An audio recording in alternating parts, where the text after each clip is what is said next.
দেখো, তোমরা আমার জিজ্ঞেস করতেছো স্যার ডেলি কয় ঘন্টা পড়তাম? 7 ঘন্টা, 5 ঘন্টা, 2 ঘন্টা? আরে তুমি ঘন্টায় দেখে কি করবে? মনে করো তুমি পড়তে বসেছো, তোমার পড়ার মনোযোগী বসছে না, তাহলে পড়ার যদি আমি তোমাকে একটা নির্দিষ্ট টাইম বলি, তাহলে কি হয়ে যাবে? তুমি কি প্রত্যেকদিন সেম টাইমে বসতে পারবে? নিশ্চয়ই বসতে পারবে না। বা প্রত্যেকদিন সেম টাইমে তোমার মন ভালো থাকবে? নিশ্চয়ই থাকবে না। তাহলে কি করে শিখতে হবে? মনে রাখবে, একটি টার্গেট বানাবে।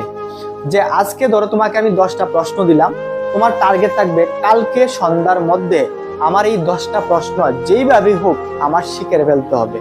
এবার সকালেই হোক, বিকালেই হোক, দুপুরেই হোক, আমার বসে বসে পড়তে হবে। এবার এখন ভাল লাগছে, একটু আমি মনোযোগ সহকারে পড়ে নিলাম একটা প্রশ্ন, ভাল লাগতেছে না, উঠে গেলাম, ঘোরাঘুরি করলাম, স্কুলে গেলাম, বন্ধুদের সঙ্গে কথা বললাম, আবার আসলাম, ভালো লাগতেছে, এখন একটা প্রশ্ন পড়ে নিলাম।